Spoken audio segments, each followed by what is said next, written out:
কিন্তু আফসোস, আফসোস, মানুষ বাদই দিলাম, মানুষ মুসলমান উম্মতে মুহাম্মাদি যাদের বুদ্ধির পরিচয় দেওয়া উচিত ছিল, আফসোস তারা আজকে বুদ্ধির পরিচয় দিতেছেন। আর বুদ্ধির পরিচয় না দেওয়ার কারণেই মনে হয় সবকিছু থাকা সত্ত্বেও কিছু নাই।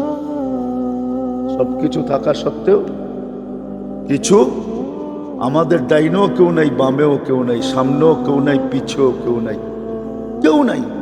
উপরে তাকাইলে দেখি আল্লাহ, আল্লাহ মনে হয় আমাদেরকে, আল্লাহ মনে হয় আমাদেরকে ছেড়ে দিছেন, আল্লাহ নারাজ হয়ে গেছেন।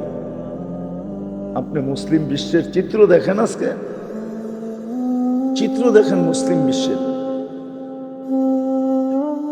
কিন্তু যদি দুনিয়া দুনিয়া করেন তাহলে সবচেয়ে বেশি দুনিয়া মুসলমানদের কাছে। সবচেয়ে বেশি দুনিয়া কাদের কাছে? বলুক আমাকে সুইস ব্যাংকালারা, সুইজারল্যান্ডের মানুষের কয় টাকা আছে সুইস ব্যাংকে, আর মুসলমানদের কয় টাকা আছে বলুক। আমেরিকানদের কয় টাকা আছে বলুক, কানাডিয়ানদের কয় টাকা আছে বলুক, অস্ট্রেলিয়ানদের কয় টাকা আছে বলুক, ইউরোপিয়ানদের কয় টাকা আছে বলুক, সারা দুনিয়ার অমুসলিমদের কয় টাকা সুইস ব্যাংকে আছে বলুক, আর মুসলমানের কয় টাকা আছে বলুক। কার টাকা বেশি সুইস ব্যাংকে? আরে বলেন না, দুই একজন ব্যবসায়ী নাই এখানে? কার টাকা বেশি? দুনিয়ার সবচেয়ে বড় টাকা কাদের কাছে? দুনিয়ার সবচেয়ে বড় টাকা চারি দেশের কাছে। এক নম্বর কুয়েত, দ্বিতীয় বাহরাইন, তৃতীয় ওমান, চতুর্থ ব্রুনাই। সবচেয়ে বড় টাকা এদের কাছে। এদের চেয়ে বড় কোনো টাকা দুনিয়াতে নেই। সব আছে, কিন্তু তারপরও মুসলমানের ডাইনেও কেউ নেই, বামেও কেউ নেই, সামনেও কেউ নেই, পিছেও কেউ নেই। উপরের দিকে তাকাইলে দেখা যায় আল্লাহ আমাদের দিকে আমাদের সাথে নাই, আল্লাহ আমাদের পক্ষে নাই। দুঃখে বলতেছি আপনাদেরকে, আপনারা তো মিডিয়া ফিলিস্তিন দেখেন, আমি তো 14 বছর আগে দুই চোখে দেখে আসছি। আমি তো এখানে বালু বালু চিনি, প্রত্যেকটা মাটির কণা জানি কি রাখা আছে। কোরআন বলতেছে বারাক না হাওলা, প্রত্যেকটা মাটির কণার সাথে বরকত মিশ্রিত আছে। কয়জন নবী শুয়ে আছে আপনারা জানেন না, আমি জানি কয়জন নবী ওইখানে শুয়ে আছে। ইব্রাহিম আলাইহিস ইসলামের মতো নবী শুয়ে আছে, মুসা আলাইহিস ইসলামের মতো নবী শুয়ে আছে। সাহাবা তো বাদই দিলাম, আমি চিনি ফিলিস্তিন কি জিনিস। এই জন্য আমি বলতেছি, সারা দুনিয়ার মুসলমান আজকে যাদের কাছে সব আছে, তারপরও তাকাইলে দেখা যায় কিচ্ছু নাই। আপনারা আমার কথা মানবেন কি মানবেন না জানি না। আমাদের ঘরে যত পুরান কাপড় আলমারিতে আছে, চ্যালেঞ্জ আমার, দুনিয়ার সবচেয়ে ধনী বিল গেটসের বাড়িতেও পুরান কাপড় এতগুলো আলমারিতে নাই। মানে আপনাকে বিশ্বাস হবে না। নাই নাই নাই।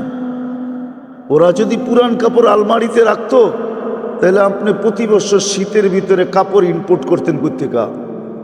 পুরান কাপড়ই তো বাংলাদেশে আসে, ঠিক না? কি ওরা যদি আলমারি তো রাখতো, আপনি কোত্থেকে পাইতেন? পুরান কাপড় রাখার সিস্টেম ওদের নাই।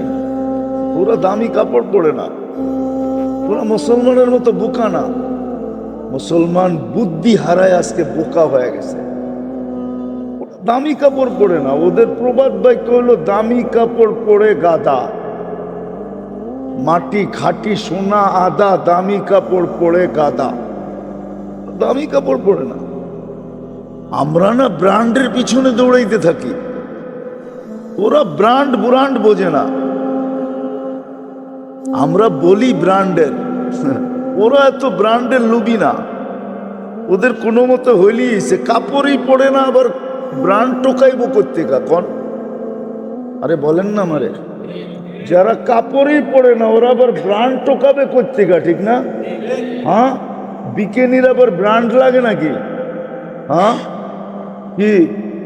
হ্যাঁ, হাফ প্যান্টের আবার ব্র্যান্ড লাগে নাকি? হ্যাঁ কি কন? আর একটা শব্দ বলি, বুঝবেন কি না, আমাদের গ্রাম্য শব্দ আর কি। সেন্টু গঞ্জি চিনেন?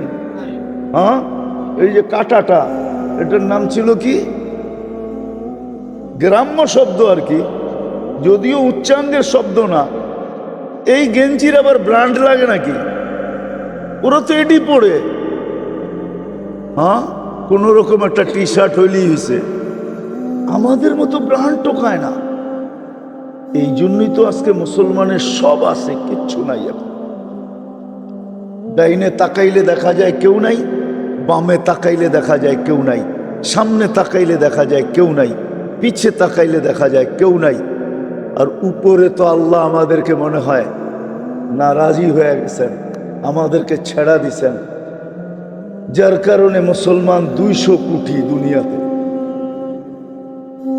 70% সম্পদ দুনিয়ার মুসলমানের কাছে, 30% বাকি অমুসলিমদের কাছে।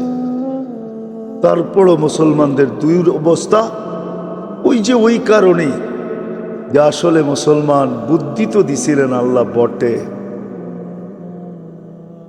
বুদ্ধিমান তো বানাইছিলেন, যে মুসলমান বড় বুদ্ধিমান, উম্মতে মোহাম্মদী আরো বুদ্ধিমান। এর চেয়ে বেশি বুদ্ধি আল্লাহ কোন উম্মতকে দেন নাই। রাগ হয়ে গেলেন? বুঝলেন না? কোন উম্মতের যুগে প্লেন ছিল নাকি? প্লেন কোন উম্মতের যুগে? আরে বলেন না, মোহাম্মদী উম্মতের যুগে, ঠিক না? কম্পিউটার, অ্যান্ড্রয়েড সেট, উম্মতে মোহাম্মদীকে আল্লাহ সবচেয়ে বেশি বুদ্ধি দিছিলেন, কিন্তু আফসোস কাজে লাগাইতে পারলাম না। বুদ্ধি দিছিলেন ক্ষণস্থার পিছনে লাগানোর জন্য না, বুদ্ধি দিছিলেন 2 কাজ করার জন্য, 2 কাজ করার জন্য। এই জন্যই এক হাদিসের একটা অংশ আছে, আম্মিরুহা ওয়ালা তুখাররিবুহা। দিছিলেন 2 কারণে, 2 কারণে বুদ্ধি দিছিলেন আমাদেরকে, সবচেয়ে বড় বুদ্ধি দিছিলেন 2 কারণে। আপনাদেরকে আমি একটা উদাহরণ দিয়ে বুঝাই, বুঝবেন কিনা জানি না। মাগরিবে তো এইখানে নামাজ পড়লাম, ঠিক না? মাগরিবে কিন্তু উচিত ছিল মসজিদে উপছে পড়া বীর হওয়া।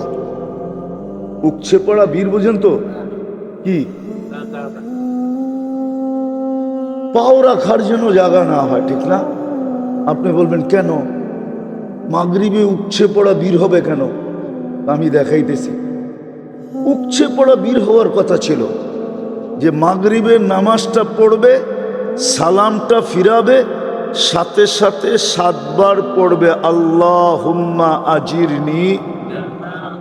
আমার সাথে পড়েন, আল্লাহুম্মা আজিরনি মিনান নার, 7 বার পড়বে।